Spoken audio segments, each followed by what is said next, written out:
नमस्कार साथियों, मैं अखिलेश कुमार सिंह और आज बेहद ही ख़ास दिन है। वो है 14 सितंबर और इस दिन हम जानते हैं कि हिंदी दिवस मनाया जाता है।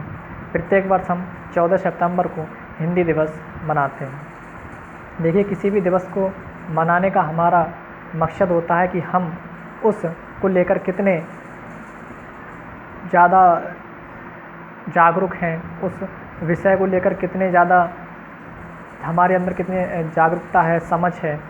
यही उद्देश्य होता है किसी भी दिवस को मनाना। यदि हम 15 अगस्त को अपना स्वतंत्रता दिवस मनाते हैं तो उसका भी एक उद्देश्य होता है कि हमने किस प्रकार आज़ादी पाई या हमें अपनी आज़ादी के बाद वर्तमान में हमारी स्थिति क्या है।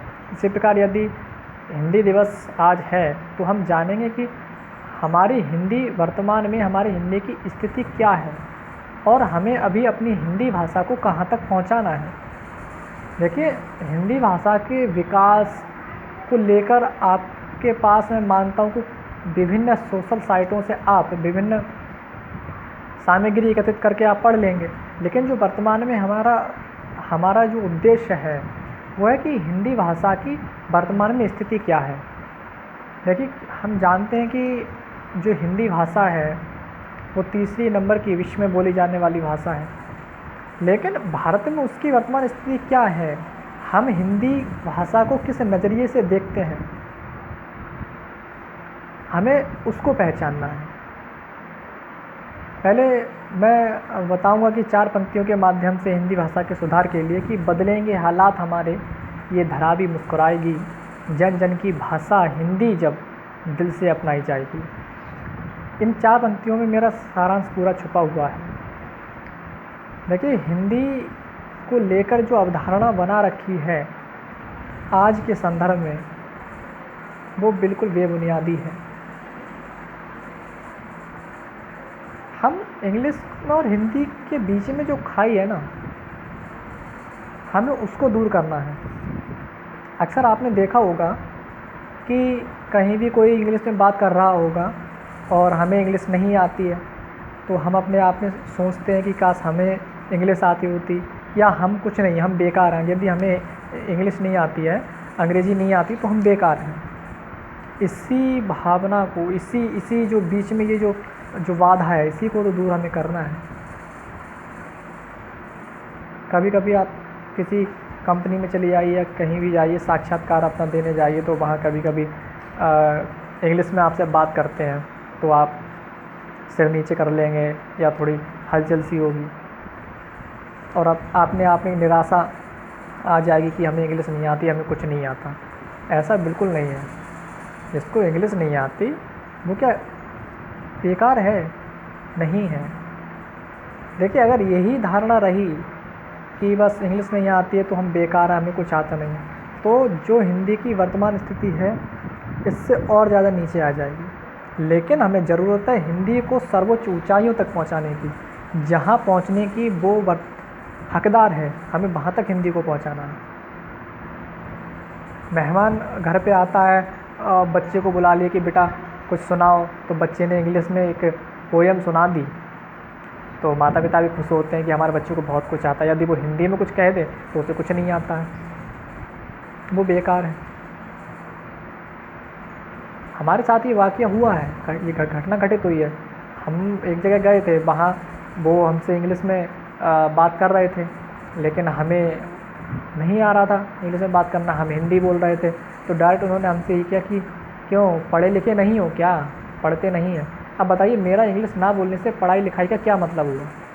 हम इंग्लिश नहीं बोल रहे तो हम पढ़े लिखे नहीं हैं, हमारे अंदर ज्ञान नहीं है क्या?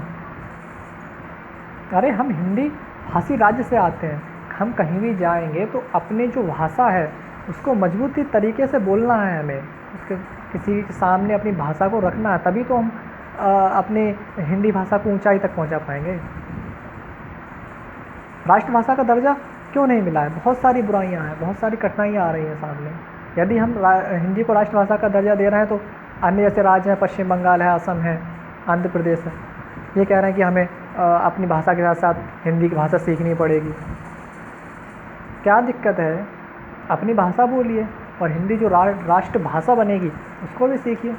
मैं किसी भाषा का विरोध नहीं कर रहा हूँ, मैं ये भी नहीं कह रहा हूँ कि आप इंग्लिश मत बोलिए या अपने राज्य की भाषा मत बोलिए, आप हिंदी ही बोलिए, ऐसा कुछ नहीं है। लेकिन आप तीनों भाषाओं को सीख लेंगे तो उसमें दिक्कत क्या है?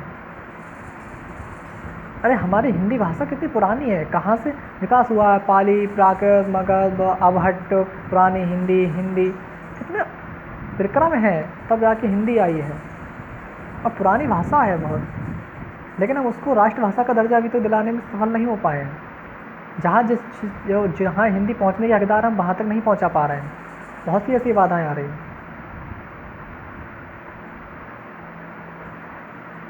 अक्सर क्या होता है ना कि गांव क्षेत्र के बच्चे होते हैं, कमज़ोर वर्ग के होते हैं, हिंदी माध्यम में पढ़े हुए हैं, कहीं इंग्लिश माध्यम में पढ़े हुए बच्चे के सामने आ गए, उसने कुछ इंग्लिश में पूछ लिया, हम जवाब नहीं दे पाए, वही चीज़ हिंदी में पूछ लिया, हमने जवाब दे दिया, और इंग्लिश में नहीं पूछा तो हम जवाब नहीं दे पाए तो हम बेकार हो गए।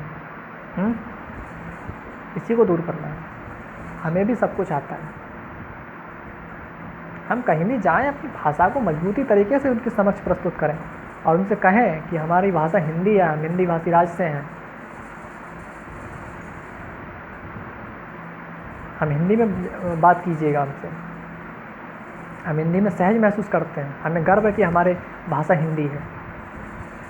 इस प्रकार से अपनी देखिए, हम स्वयं में हमें इस बात को लाना होगा, अपने अंदर आत्मविश्वास जागृत करना होगा हिंदी के लिए।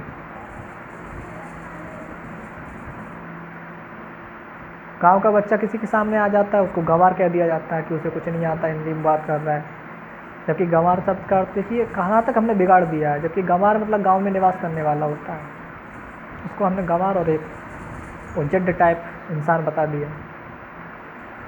यह है मानसिकता हमारी, जकड़ के तक लिया अंग्रेजी ने हमें। इसलिए अगर हिंदी को अभी भी बचाना है हमें, तो संघर्ष करो, वरना बहुत पिछड़ जाएगी। सामग्री उपलब्ध नहीं है हमारे पास हिंदी में। यदि हम अपने बच्चे को हिंदी मीडियम पढ़ाएंगे तो हमारे बच्चा बेरोजगार हो जाएगा, यदि इंग्लिश मीडियम पढ़ाएंगे तो रोजगार, उसके पास रोजगार के अवसर खुलेंगे। ये धारणा है, बना रखी है, इसी को तो दूर करना है, वरना राज हुकूमत आ जाएगी इंग्लिश की हिंदी पर, दब जाओगे, वहीं के वहीं रह जाओगे। इसलिए डरने और बिल्कुल अपने अंदर हिचकिचाहट की ज़रूरत नहीं है। मजबूती के साथ अपने पक्ष को रखिए हिंदी में और बताइए उन्हें अपनी हिंदी भाषा के बारे में। आज का मेरा आपके समक्ष आने का यही मौका था कि मैं आपसे दो बात करूं हिंदी को लेकर। आप अपनी भाषा को मजबूती से रखिए उनके सामने, हिंदी में बोलिए, बिल्कुल मत हिचकिचाहट रखिए अपने अंदर, हिचकिचाइए मत बिल्कुल हिंदी में बात करने से। हिंदी में बात कीजिए और उनसे कहिए कि हमें हिंदी में आती है। अभी आपने नीरज चोपड़ा जी का इंटरव्यू देखा था, जो जैवलिन थ्रो में टोक्यो ओलंपिक में जो गोल्ड मेडल जीत के लाए थे। किसी ने उनसे सवाल पूछा था इंग्लिश में, उन्होंने कहा एक्सक्यूज मी, हिंदी में पूछिए, हिंदी नहीं आती क्या? ऐसा आत्मविश्वास अपने अंदर लाना है, तभी हिंदी को अच्छे मुकाम तक पहुँच पाएगी। इसलिए 4 पंक्तियाँ और कहूँगा और आशा करता हूँ कि आप मेरे बातों को समझेंगे और हिंदी को अच्छा दर्जा दिलाएंगे, हिंदी में बात करेंगे। डरने की बिल्कुल ज़रूरत नहीं है। हिंदी डरने की वाली बात क्या है भाई, हमारी भाषा है, हमें उसे मजबूती से रखना है भाई। कि सम्मान जो खोया है इसे हमें वापस लाना है।